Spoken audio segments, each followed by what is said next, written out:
Well, folks, a lot of news to get to as always, but first, time is almost up. We are in the final hours of our Daily Wire 100-hour flash sale, celebrating President Trump's first 100 days back in office.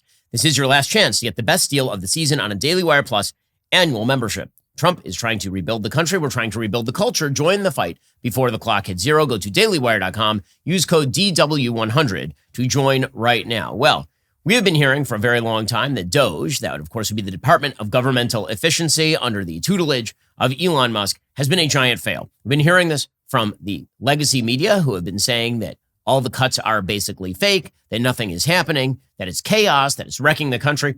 No one's Social Security check has been stopped. The Medicaid checks are still going out. The Medicare checks are still going out. The government, unfortunately to my mind, is still running much as before.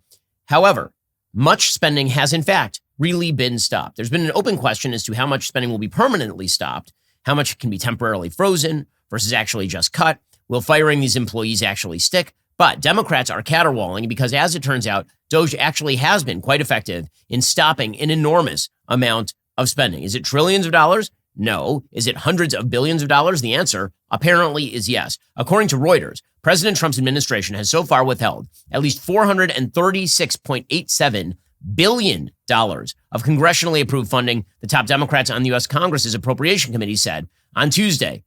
The frozen allotment spanned the federal government, according to the first estimate of potential impoundments in the project, led by Senator Patty Murray of Washington and Representative Rosa DeLauro of Connecticut. You'll remember Rosa DeLauro, she of the purple hair. Almost $42 billion was frozen or canceled for the State Department. Of course, that includes the freeze on support for USAID, along with another $62 billion plus in competitive grant funding for the Transportation Department, according to the estimate. Democrats also are detailing $943 million frozen for the Head Start early education program. By the way, Head Start is one of the great fails in federal history. Head Start, the idea that you are radically increasing the chances for young children if they go to a federally funded, federally run preschool program. The data on Head Start has been pretty solid for a long time, showing effectively no difference between kids who go to Head Start and kids who do not. There's also been some $10 billion frozen and canceled for the Natural Resources Conservation Service as well. Democrats, of course, are very angry about all of this. Listen, all of this spending is going to have to be then put permanently into the no spend category by Congress. They can do so with a simple 50-vote majority in the Senate. That is the path presumably Congress is going to have to take. And we are now moving in this administration from the sort of executive order side of the administration, what President Trump can do unilaterally, to Congress. The focus needs to move to Congress because the truth is that President Trump, DOGE, they can temporarily freeze a lot of this funding. But unless it's rescinded by Congress, it will go right back into place after a certain period of time.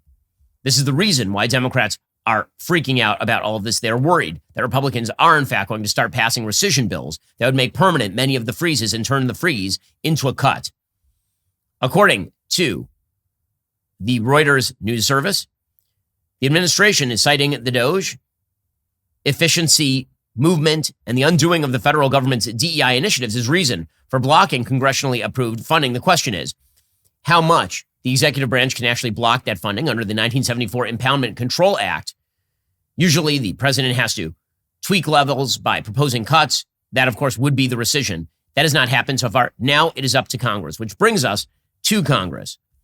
And again, right now, it is it would be an act of political magic. Every time you get a Republican majority together, it's a bit of political magic. That's just the way that it works. And the reason for that is because the Republican House of Representatives majority is so unbelievably narrow. And even in the Senate of the United States, you have to acknowledge just pretty much right off the bat that Collins and Murkowski are likely to go the other way on major legislation. So you're from 53 votes to 51 votes. And then, of course, there are still holdovers like Mitch McConnell, who is still in the Senate, who may vote against something President Trump wants. There are a wide variety of other senators with various other interests. So getting this whole thing together is, in fact, an attempt to herd cats by Senate Majority Leader John Thune, as well as Speaker of the House Mike Johnson. Can they do it? That's the question. So the deadline keeps getting pushed off for the new tax bill, right, which presumably will include some elements of rescission, although rescission can be done separately. Originally, the talk was that by Memorial Day, there would be a tax bill. Memorial Day, of course, is May 26th. Now, Scott Bessent, the Treasury Secretary, is saying that the tax bill target is July 4th.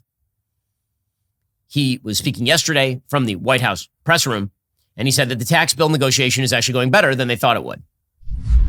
And the tax bill is moving forward. It is going to give permanence to the 2017 Tax Cuts and Job Act, which will, back to the question on certainty, it will give American business certainty, it will give American people certainty.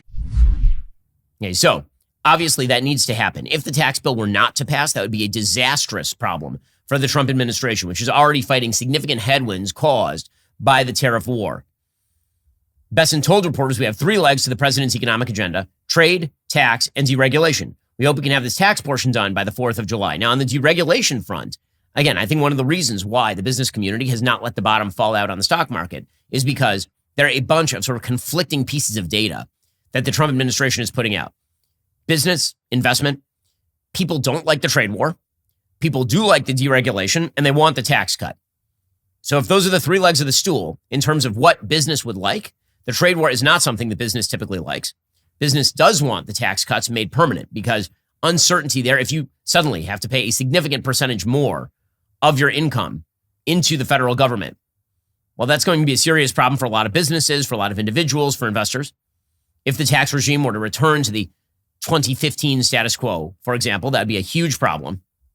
And so the tax bill does have to pass. And then there's the deregulation side, where, again, business is very optimistic about deregulation and sort of hoping that President Trump backs off the tariff war. The deadline, according to Politico, pegged to the Independence Day recess, comes as Republicans work through significant sticking points to get the party line mega bill through the House by Speaker Mike Johnson's Memorial Day target. Besson's updated timeline came out long after Senate Majority Leader Thune told reporters early on Monday the speed of the process would be dictated in part by the need to raise the nation's debt ceiling. He said that would constitute a hard deadline for lawmakers because the debt ceiling hike is going to be included in the one big beautiful bill. Democrats, of course, are not going to get on board with any hike to the debt ceiling because they are going to use that as leverage in the same way that Republicans use the debt ceiling as leverage. President Trump has suggested the possibility of completely blowing out the debt ceiling and basically getting rid of it as a tool of legislative control. Most members of Congress, including Republicans, are not in favor of that because were that to happen, then it would basically remove a giant point of leverage. Besson told reporters after a Big Six meeting of top GOP negotiators that they don't have a new X date, but they'd have more information about when the country will need to raise its borrowing limit before the end of the week or next week as well. So again, there are a lot of things that are up in the air, and Speaker Johnson is going to have to magic this thing through. The same thing is true when it comes to Senate Majority Leader John Thune. We'll get to more on this in a moment. First, free online services like Google actually charge you by using your personal data. They track your behavior and sell this information to advertisers. When something's free, you're not the customer. You are now the product being sold. Your digital self is traded to unknown entities who may want to sell you products, influence your political views, even manipulate your vote. To reclaim your privacy and protect yourself online, you should use ExpressVPN. Without a VPN, your internet provider can legally track and sell your browsing data in the United States. Meanwhile, data brokers collect your information across websites and apps, creating detailed profiles of you through your IP address. ExpressVPN solves all of this by routing all your activity through encrypted servers, preventing your ISP from seeing or selling your data while also hiding your IP address so brokers can't actually track you. When you're traveling a lot the way that I have been, it is really, really important to protect your data, which is the reason why I use ExpressVPN. It's incredibly easy to use. You tap once for protection. It works on all your devices with a single subscription covering up to 8 devices. You don't need technical expertise to use it. The tech reviewers at CNET and The Verge do rate it as the #1 VPN worldwide. I partnered with ExpressVPN because I want all my viewers to have access to this important privacy protection. Head on over to expressvpn.com/Ben and get an extra 4 months for free. That's expressvpn.com/Ben. Get an extra 4 months, totally free. Also, less than stellar credit can close so many doors, from buying a car to securing a new apartment. Kickoff changes that narrative with credit-building plans designed to safely jumpstart your score in the simplest, fastest way possible, making financial possibilities more accessible. Again, producer Jake just signed up. He's excited to get started building his credit. He said he's looking forward to seeing how increasing his credit score is going to help him reach his financial goals. Kickoff is the #1 credit-building app out there. They make it so simple to sign up and start credit building. You can sign up in minutes right from your phone. No credit check required, cancel anytime, no hidden fees, no interest. Users with credit under 600 increase their credit by an average of 28 points in the first month alone. Build your credit fast with Kickoff, the best credit building plan to jumpstart your credit. Get your first month for $1. That's 80% off the normal price when you go to getkickoff.com/Shapiro today. That's Kickoff without the C. Get KIKOFF.com/Shapiro. Must sign up via getkickoff.com/Shapiro to activate offer. Offer applies to new Kickoff customers first month only, subject to approval. Average impact of 28-point increase in first month based on Equifax Advantage Score 3.0 changes for Kickoff customers with starting credit below 600 who made the first on-time payment between January 2021 and March 2024. Payment and credit activity outside Kickoff can have impact on your credit. Terms and conditions may apply. Offer subject to change. Individual results may vary. And meanwhile, speaking of the trade war, and one of the heavy pressures to get this thing done, one of the biggest pressures to get this thing done in terms of the tax bill is the continued fallout from the trade war. The reality is, as I've said before, we still are not feeling the actual fallout from President Trump's declared Liberation Day trade war. That fallout will be felt over the coming weeks. It takes ships a while to get to the United States empty. It takes a while for people to not fulfill their orders or for prices to rise. Well, all of this broke out into the open yesterday when controversy erupted over a proposal from one group within Amazon to basically list on products what the cost of tariffs would be. Punchbowl News had reported that Amazon was going to show how much Trump's tariffs are adding to the price of each product, according to a person familiar with the plan. The shopping site would display how much of an item's cost is derived from tariffs right next to the product's total listed price. Now, I have to tell you, I think this is a great idea. I do. In fact, I would love for Amazon to go even further. I think that Amazon should break down how much of a product's price is the sales tax in each individual state. I think that they should tell us how much of every product's individual price is attributable to the business having to pay Social Security tax payments. I think we should have a full breakdown on what actually goes into the pricing mechanism here. But I think it's good. I think that in the same way, I thought it was good when businesses were listing the additional cost of Obamacare in their bills in 2011, 2012. Right after Obamacare passed, there were businesses that would actually put on the receipt how much higher the prices were because they had to pay for the Obamacare of their employees. I actually am in favor of this sort of transparency. I think that it's a good thing. In the same way that I don't think companies should be forced to do anything like this, but I kind of like it on a personal level when companies list the calorie counts of particular products, because if you're on a diet or you're trying to figure out what sort of calorie counter you're trying to hit, you go into a restaurant, it tells you the calories. That's good. It helps me have more information before I make my decision. Well, I think when it comes to public policy like tariffs, the American people should know the cost of the tariff war. It helps us make better decisions. The White House, however, took this as a gigantic insult. Caroline Leavitt at the White House, she said that this was terrible and that actually it was doing the work of China to show how much additional cost was created by the tariffs. This is a hostile and political act by Amazon. Why didn't Amazon do this when the Biden administration hiked inflation to the highest level in 40 years? And I would also add that it's not a surprise because, as Reuters recently wrote, Amazon has partnered with a Chinese propaganda arm. So this is another reason why Americans should buy American. It's another reason why we are onshoring critical supply chains here at home to shore up our own critical supply chain and boost our own manufacturing here. So actually, it was not going to apply to all of Amazon. Apparently, it was going to affect items that were sold on Haul, which is Amazon's answer to Temu, the Chinese retailer. So it's actually in competition with Temu, showing exactly how much tariffs were going to cost. Now, again, the idea that this is some sort of horrible thing, that Amazon is taking an anti-Trump administration approach to the tariffs, they're a retailer. It would be shocking if Amazon did not oppose massive importation taxes that the Trump administration is placing on product.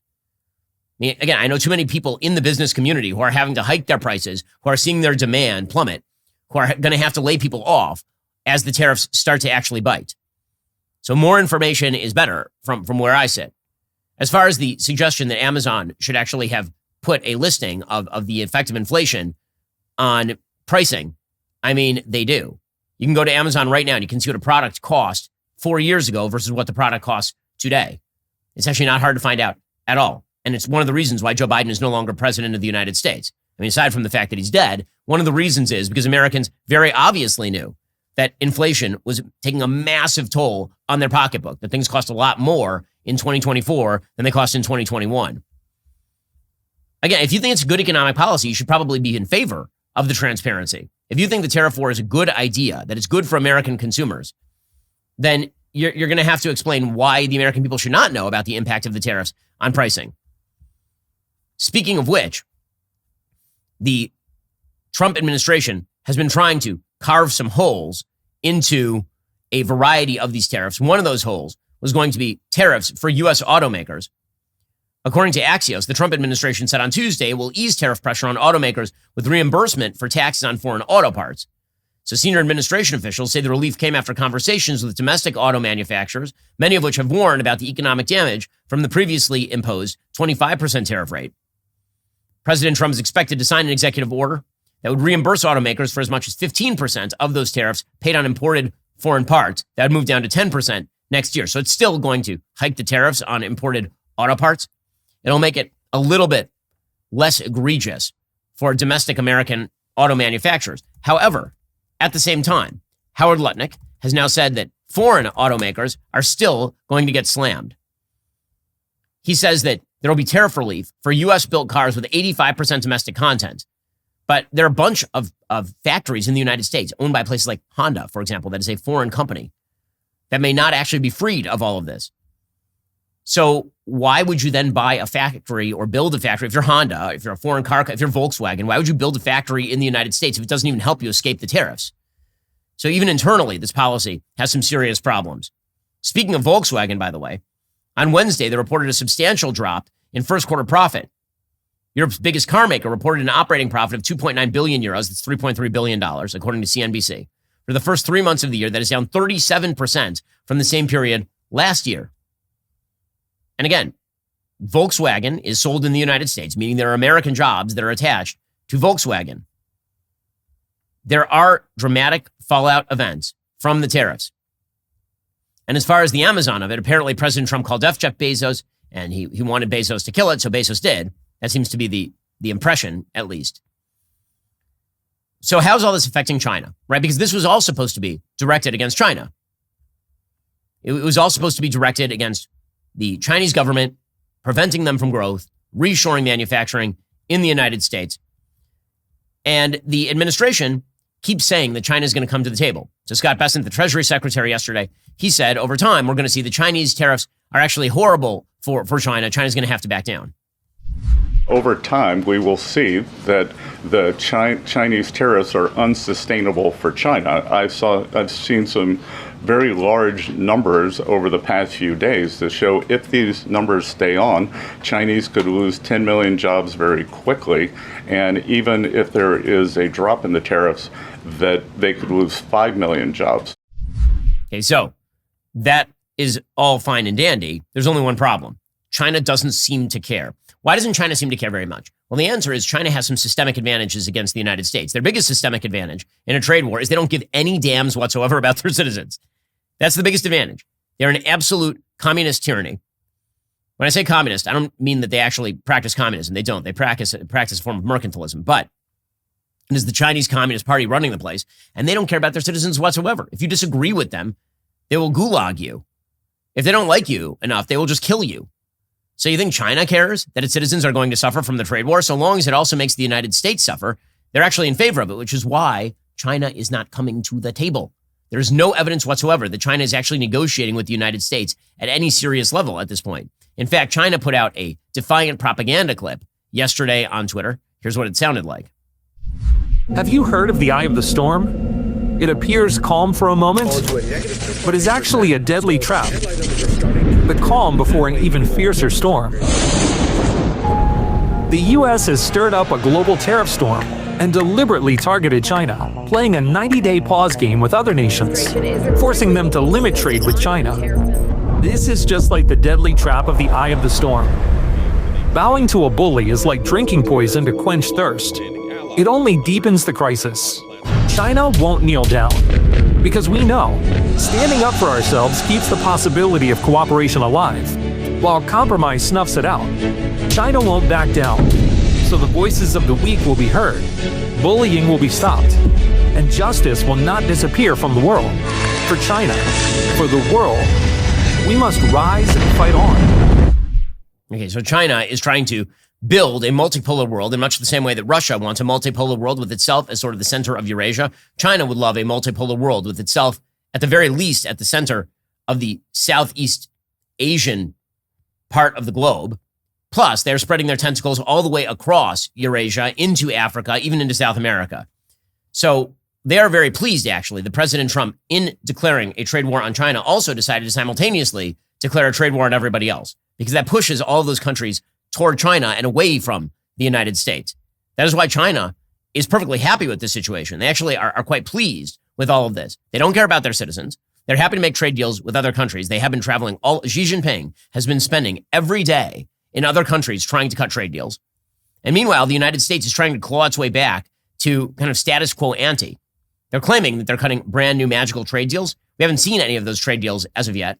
It is currently April 30th. President Trump declared Liberation Day, April 9th. So when do we get to see the trade deals? Well, again, the markets are waiting for it, and the markets are enthusiastic about the possibility. Commerce Secretary Howard Lutnick on Tuesday teased that the Trump administration had reached its first trade deal. He didn't say who it was with. He didn't say what exactly the trade deal would constitute. But the markets responded by being very enthusiastic because they clearly want the off-ramp. The markets want the off-ramp. They don't feel that this trade war was well thought out. Doug Burgum, the Secretary of the Interior, was asked specifically by CNN's Caitlin Collins, which deals are close? When can we expect to see some deals? Here was his answer. Do you know of any trade agreements that they are close to actually closing it on, and not just top lines, a memorandum of understanding? Well, I know that they're very focused in taking a look at those 35 who was ready to come to the table.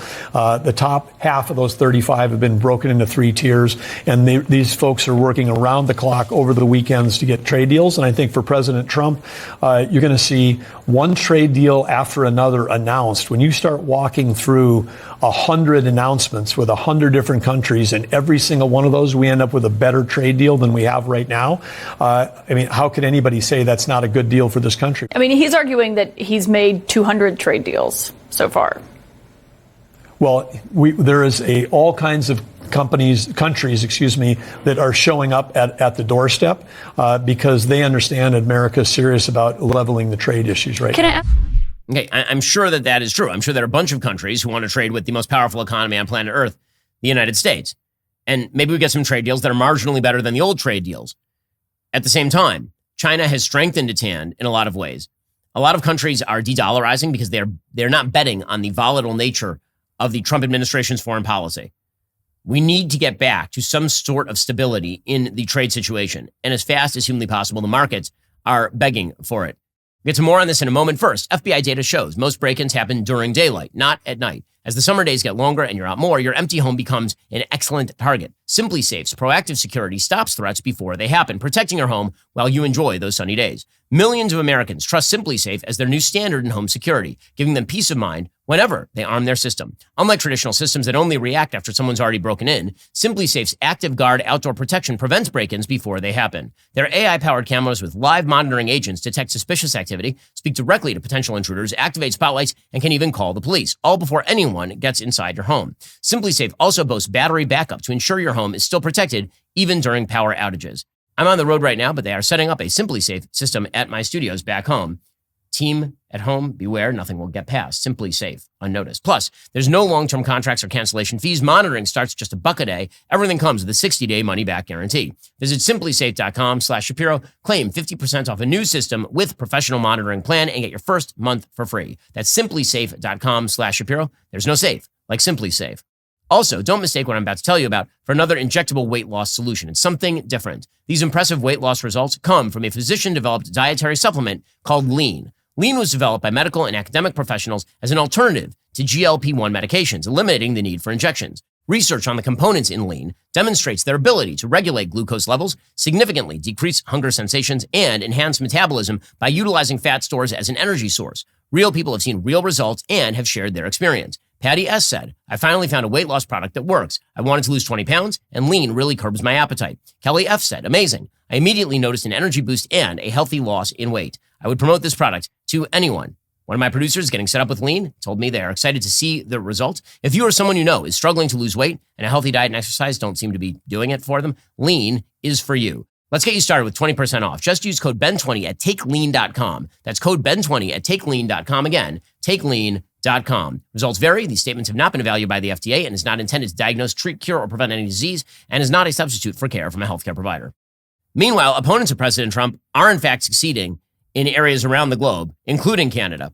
There's been this sort of bizarre divide that has emerged in some of the Trump supportive movement. And that divide is kind of tripartite. There are some of us in the Trump camp who are very upset that Mark Carney won the election in Canada because he is, in fact, a shill of the World Bank. He worked for the IMF. When you talk about like globalists, Mark Carney is sort of the definition of a globalist, meaning international institutions ought to rule the roost. Immigration ought to be relatively open. There ought to be commerce, not regulated by country or bilateral deals, but commerce with some of the worst places on earth, including places like China. Carney is very much in favor of regulation. He was a net zero guy. That guy's the prime minister now. So I think that it's quite bad on a personal level that President Trump intervened in the Canadian election by basically just crapping all over Canada repeatedly to no actual effect, by the way. Like, where's the big win? And so Carney got elected. I think that's bad. And then there's another wing of the Republican Party that says that basically Trump's activities had nothing to do with the victory of Mark Carney, which to me is just pretending or coping. I don't think that there's any argument that can plausibly be made that President Trump saying repeatedly that Canada was going to be the 51st state and then suggesting over and over that tariffs were going to force them to capitulate their sovereignty to the United States. Maybe we'd invade. That had no impact on the election whatsoever. That is not what the polls show. But there are some people in Team Trump land who are making the case that basically this was about Pierre Poilievre blowing it in some way, despite the fact that he was leading by 25 points in December. And then there's the third category of people who seem to be perversely happy that Mark Carney is the prime minister. And that group of people, a lot of those folks seem to be convinced that if there is a right-wing leader who is allied with principles of conservatives in the United States, but is not quote-unquote Trumpy enough, better to have a left-wing leader than somebody who is not, a Trump knockoff? It's a sort of bizarre perspective. I see people dunking on Pierre Poilievre. You're happy that ugly Justin Trudeau is going to be the prime minister over there? Well, if you think that Trump had nothing to do with the election, then I defy you to answer why exactly the new Canadian Prime Minister, Mark Carney, thinks that Trump had a lot to do with the election. Here he was torching Trump at his victory rally. Our old relationship with the United States, a relationship based on steadily increasing integration, is over. The system of open global trade, anchored by the United States, a system that Canada has relied on since the Second World War, a system that, while not perfect, has helped deliver prosperity for a country for decades, is over. These are tragedies, but it's also our new reality. We are over the shock of the American betrayal, but we should never forget the lessons. We have to look out for ourselves. And above all, we have to take care of each other. When I sit down with President Trump, it will be to discuss the future economic and security relationship between two sovereign nations. And it will be with our full knowledge that we have many, many other options than the United States to build prosperity for all Canadians. Okay, so I have a question. Why is that better for the United States? Seriously, why is it better than Mark Carney is the Prime Minister of Canada? He's openly saying, by the way, that he wants to reorient away from the United States and toward Europe and China. So what's the upside? Seriously. Here he was, again, making the case that Trump is trying to break us so he can own us. It was this campaign slogan that basically allowed him to defeat Pierre Poilievre, who is in every way a better candidate. By the way, Poilievre's not going away. The Conservative Party actually won a larger percentage of the vote in Canada than they have at any time since 2011 when they last won the government. The big story of the election is not just that Carney won, it is that he also drew votes from a lot of the sort of fringe left-wing parties who consolidated around him in order to quote-unquote fight Trump. Here's Carney. As I've been warning for months, America wants our land, our resources, our water, our country. Never. But these are not idle threats. President Trump is trying to break us so that America can own us. That will never, ever happen. Okay, so, by the way, the person who is saying that he basically lost the election for Poilievre is President Trump. This is one of the things I like about President Trump the most. He's totally transparent at all times. He did an interview with Jeffrey Goldberg. Again, don't do interviews with Jeffrey Goldberg. Jeffrey Goldberg is an absolute Barack Obama mouthpiece. He always was. He was a Joe Biden mouthpiece. He still is. I don't understand the deep desire by President Trump to reach out to, say, the New York Times or the Atlantic. In any case, he did an interview with Goldberg, and Goldberg asked him about Canada. And here's President Trump's answer, quote, well, the Canadians, here's the problem I have with Canada. We're subsidizing them to the tune of $200 billion a year. Okay, there I assume that he is talking about our trade deficit with Canada, which is largely based on their oil. If you take out the oil and gas from Canada, by the way, we do need that. We have refineries in the United States that are built for the kind of oil and natural gas that we import from Canada. Okay, but if you take that out, we actually have a trade surplus with Canada. In any case, Trump says, we don't need their gasoline, we don't need their oil, we don't need their lumber, we don't need their energy of any type. We don't need anything they have.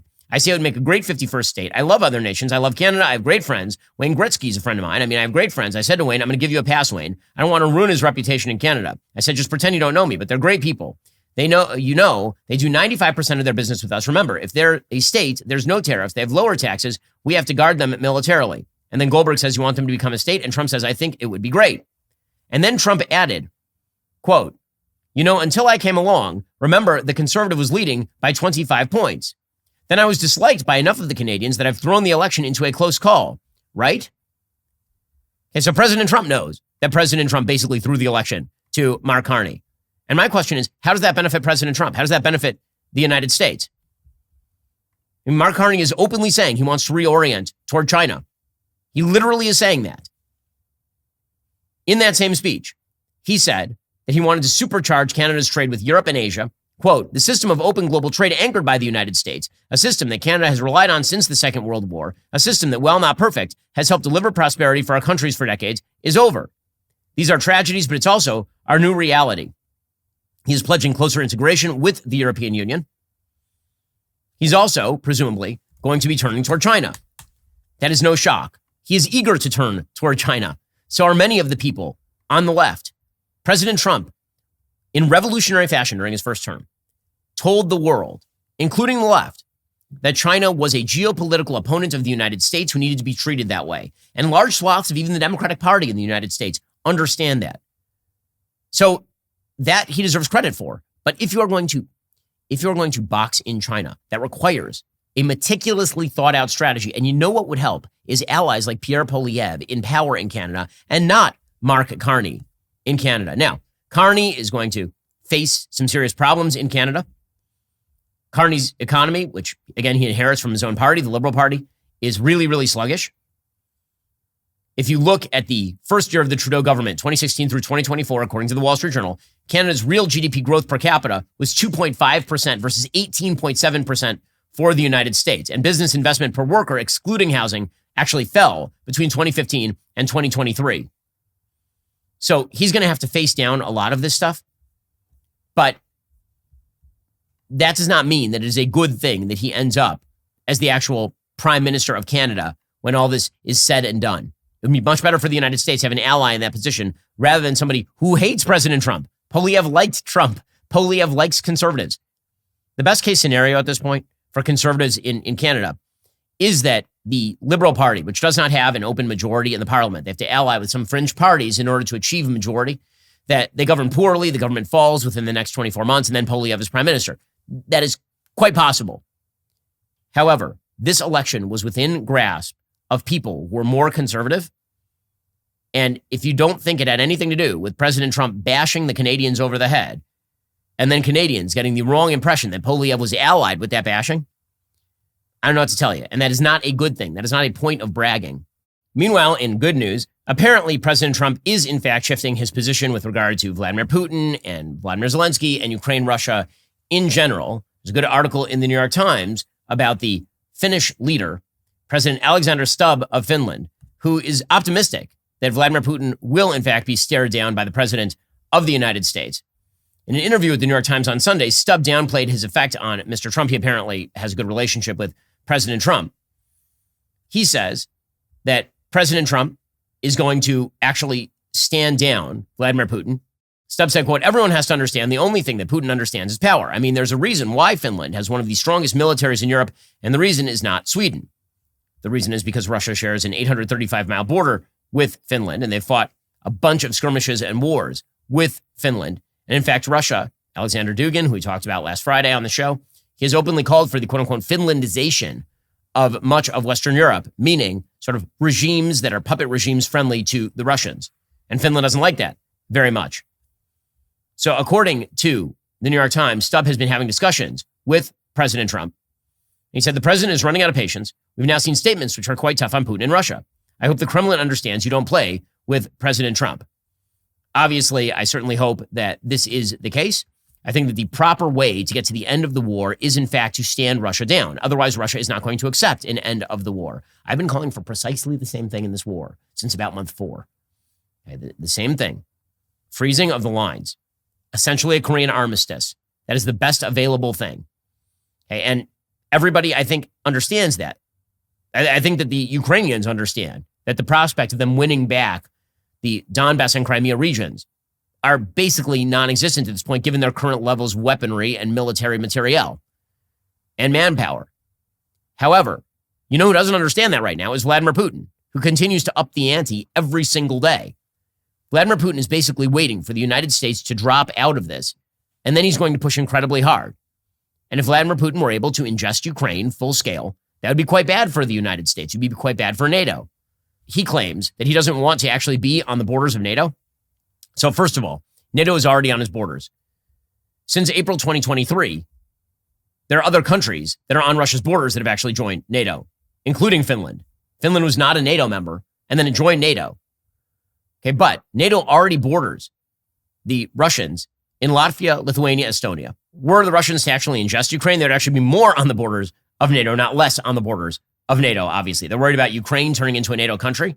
There is no actual offer by NATO right now to have Ukraine join. So that is just a reality. Ukraine's constitution does call for them since 2019 to actually try to join NATO. You can see the reason why, and it's because Russia actually does not want a direct fight with NATO at this point. Although if they gathered Ukraine in, it's quite possible they might try something in Estonia, Latvia, or Lithuania. Probably Lithuania, considering that Kaliningrad is actually like a small province that exists bizarrely as Russian territory on the borders of Lithuania on the other side, like physically disconnected from Lithuania. In any case, if they were to ingest Ukraine, it would actually put them on the borders of Poland, Slovakia, Hungary, and Romania, all of which are NATO members. So it broadened their confrontational capacity with regard to NATO. So, but put all of that aside, the bottom line here is that the Russians very much would love for this war to continue so long as it gives them the possibility of victory. President Trump, I think, is understanding that at this point, which is a very, very good thing. And meanwhile, in another thing that the Trump administration ought to understand, the Iranians are playing them. The Iranians are always playing them. The Iranians have no intention of giving up their nuclear facilities or giving up any of their nuclear program. The idea that you're going to be able to contain the nuclear program a la Barack Obama and the JCPOA is fabulous nonsense. It is not true. Simultaneously, by the way, the idea that a military strike by Israel or by Israel accompanied by some B-2s from the United States would result in a full-scale regional war in which the United States would have boots on the ground is a lie. It is not true. There is no evidence that that is the case. I would not be in favor of such a war. No one is in favor of such a war. The United States killed Qasem Soleimani during Trump's first term, and we did not end up in a full-scale shooting war with the Iranians with American boots on the ground in Iran or anything remotely like that. Killing the Houthis in Yemen, which is actually quite far away from Iran, geographically speaking, does not amount to a shooting war in Iran with American boots on the ground in Iran. That is not what that is. That is an attempt to free the Red Sea of Houthi piracy and allow free shipping. Okay, the reason I bring all of this up is because Iran is now basically trying to wheedle their way into the good graces of the Trump administration. Steve Witkoff, of course, has been deployed over there. He's quite friendly with the Qataris. The Qataris are a cutout for the Iranians. They funnel over the past decade and a half or so, something like $1.8 billion to Hamas when they're not spending hundreds of millions of dollars on American universities for some odd reason that no one can discern. According to Bloomberg, Iran is now pitching its sanctioned economy to him as an investment opportunity, which again, listen, I'll give it to the Iranians. That is smart.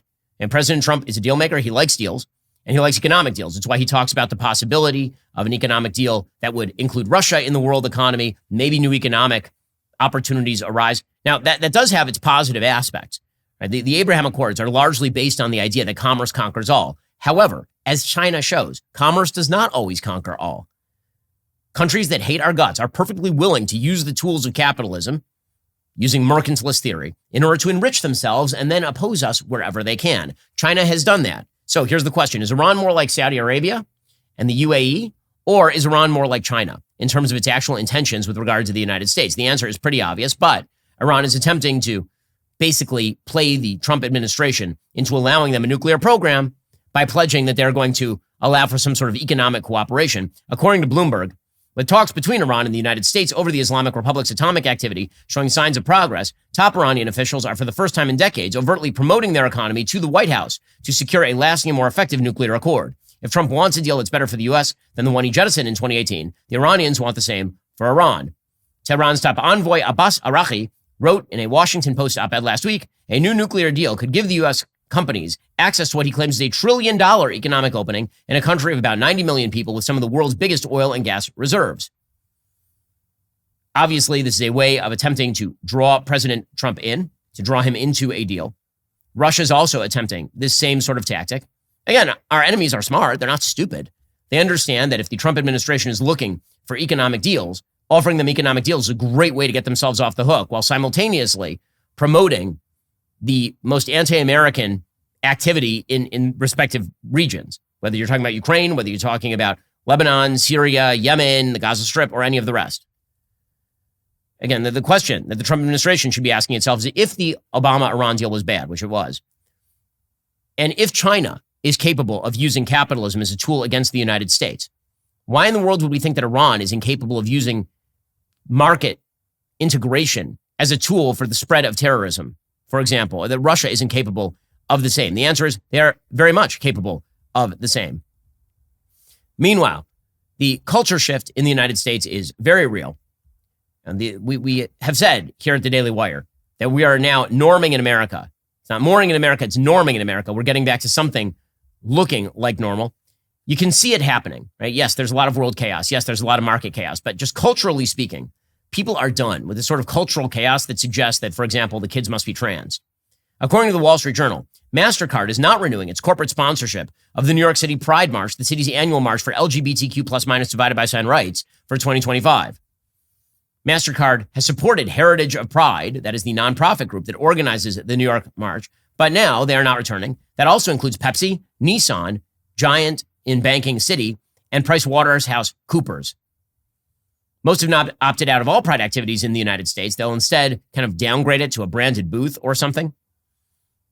But they're not going to be making a major spend. Why? And the answer is because it turns out that it alienates a lot of the normies when you have men in assless chaps walking down the street with a Budweiser brand on them.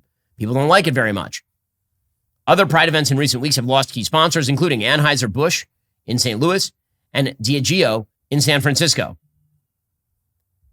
So again, many of these companies are starting to minimize their sort of overtly DEI-driven attempts to woo the radical left. That is a good thing because it turns out that most Americans, they don't care if people who are gay wish to live the lives they want to lead. What they don't want is giant pride parades sponsored by America's biggest corporations walking through the middle of their cities with men with ball gags. That's just not a thing that they're very interested in. And some of these corporations are starting to figure that out. All right, guys, coming up, we'll jump into the vaunted Ben Shapiro Show mailbag. Remember, in order to watch, you actually have to be a member. If you're not a member, become a member. Use code Shapiro at checkout for 2 months free on all annual plans. Click that link in the description and join us.